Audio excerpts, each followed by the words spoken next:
Rooftop gardens and greenery can help ease some of the severe heat in cities, according to research from climate scientists at NASA. For several decades, researchers have promoted replacing black tar and other dark-colored roofing materials with bright, sun-reflecting surfaces or green roofs full of plant cover. Now they have used freely available satellite data to measure how effective these changes are. Heat is often intensified or amplified in cities, a phenomenon known as the urban heat island effect. Asphalt, concrete, and similar materials absorb and retain significantly more heat than vegetation. So, temperatures in urban areas are often 10 degrees Fahrenheit hotter than surrounding suburbs or rural regions. In neighborhoods with fewer trees and green spaces, this heat often disproportionately affects older adults, low-income communities, and some communities of color. Green roofs are designed to harness the cooling power of plants to lower the temperature in city spaces.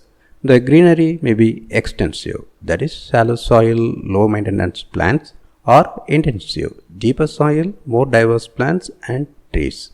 The GISS team studied 3 sites in Chicago to see how green roofs affected surface temperatures around those buildings and whether there was a difference between those sites and others nearby without green roofs. 2 of 3 green roofs in the study reduced temperatures, but results indicated that effectiveness may depend on location and plant diversity, among other factors. The results were recently published in the journal Sustainable Cities and Society. The research team partnered with Chicago's Public Health and Planning and Development departments to study 3 sites that had installed green roofs in the early 2000s: Millennium Park, City Hall, and a Walmart shopping center. Using imagery captured by Landsat 5 satellite between 1990 and 2011, the researchers compared changes in land surface temperatures and vegetation abundance at the study sites as well as nearby control sites without green roofs. Results from the 3 sites were mixed.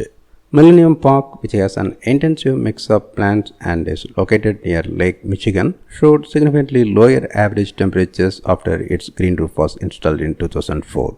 It was the only site where the roof fully mitigated climate warming over the study period. City Hall, also an intensive site, had a green roof installed in 2002.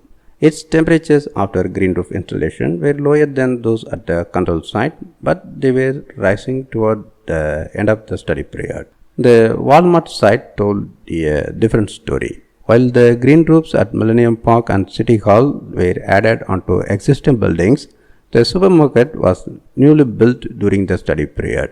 Even though the Walmart installed an extensive green roof, the conversion of the land from a vacant grassy lot to a store meant the vegetation index for the landscape decreased. The benefits of green roofs depend on a variety of factors, from geographic region and plant diversity to rooftop structure and the cooling efficiency of the building itself.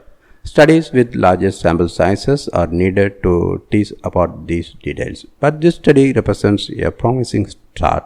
With urban heat island effects expected to intensify as Earth's climate warms, it will become more important to understand these variables. The study method is designed to be used by other cities for further research. The symbol analysis, publicly available data, and model for working directly with cities could help urban planners assess the viability of green roofs in their own areas.